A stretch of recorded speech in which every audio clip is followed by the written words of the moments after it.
Well, today we're actually going to get to meet the master of styling. Her name's Stamatis. This is her warehouse right here. It's a super cool area and she's going to show us a thing or two about less is more and how to style right. Come on. I'm Stamatis, I'm a stylist. I think why I do what I do is because I absolutely love being surrounded by beauty all the time, and I get to be versatile on a daily basis. I started off as an interior designer. That's what I did when I got out of school, and I realised that I didn't actually have enough control over the projects that I was doing. So I started working on smaller scales, and that became quite domestic, and it became about the props and how every item is special and treated with respect. Hello. Hello. Hi. Hi. How are you? Great, Steph. How are you? Very good. Welcome. Thanks for having me. Nice to meet you. Hi. Lovely to meet you too. Come in. I love Thank this. you. I know I don't know you very well, but can I move in? Yeah, sure. You need a flat. Yeah, you have to find me for it. I'd say I would. How long have you been in this space for? We've been in for nearly 6 weeks, so we had a really intense renovation period, and now we're just, you know, honeymooning. It's so open and all the windows just letting in all that breeze. What are you actually going to use this space for? At the moment, it's basically our office space and working studio, and we'll be having photo shoots and building a beautiful kitchen so we can have dinners and events. Wow. So it'll be a nice versatile space for us. I have all my props on display and people can see all the collections that I have, and often it is, people haven't seen something like a collection like that before. Everything that I have and everything I pick up, I see as a single item that can stand up by itself. I love stacking lots of papers and postcards together. They look beautiful as a collection, but you know, I want every single one of those images as well to work by itself. I actually follow you on Instagram, hashtag not stalking at all. But I really love all of the pictures that you post, you know, are really, I'd say aspirational as well as it, but they're more of giving ideas of, you know, patina, texture, organic surfaces. Yeah. Is that what inspires you?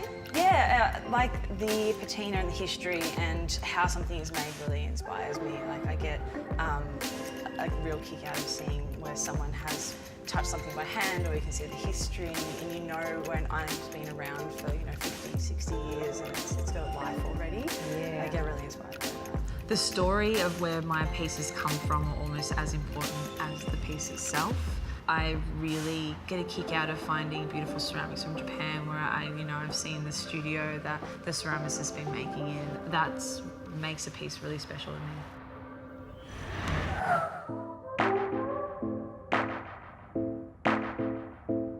With what I do a lot of searching in vintage stores and junk shops and things like that, and if I find it beautiful, I'm going to pick it up. And usually I carry things around with me for a little bit to make sure that they look as good away from the collection that I picked it up from.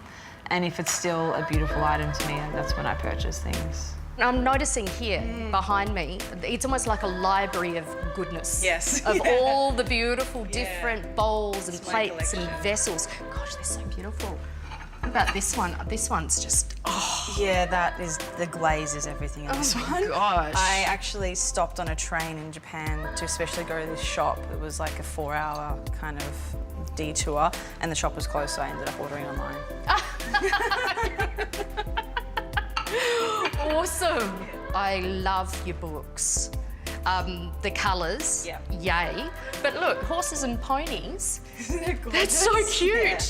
Oh my gosh, the anatomical structure of a horse. Yeah, and see how people's names are in it and things like that. People used to do that, didn't they? Like books, and that was when books were really important to people. They were treasured, yeah. I love things that have some sort of tradition attached to them, and they are this sacred and beautiful thing to someone at some point. And I love being able to find those items in a vintage store because they've been discarded, and it's like I'm rehoming them. I think that is really special. I love little weird quirky things, but also I love the gorgeous serious, you know.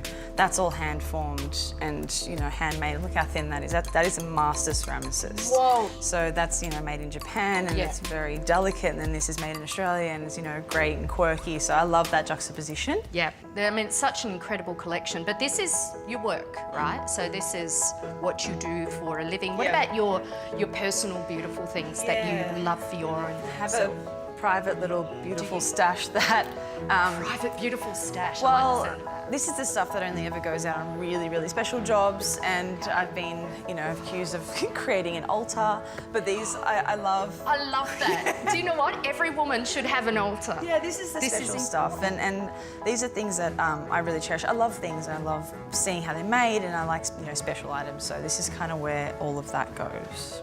This is really cool. Does it stay like this? Do you move it around? Constantly evolving and changing, and something new will come in and something will go out, and I've always got new flowers, and yeah, things are rotating quite a lot.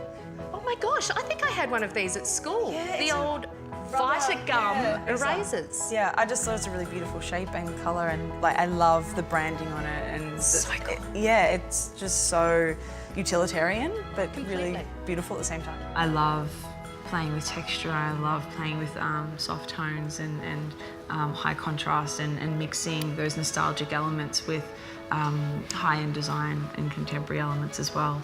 You know, Steph, it's a lot of us might have one or two, maybe three things that we really love, but just not know how to put it into a space to make it work. Yep.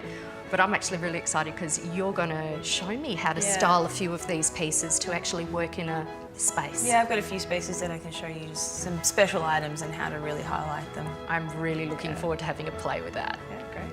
I think when you are creating a space, it is so important to have every item selected carefully, so that when you do have like one chair and that one table, they work together beautifully, and then you put your really beautiful items on top of that and the whole story pulls together.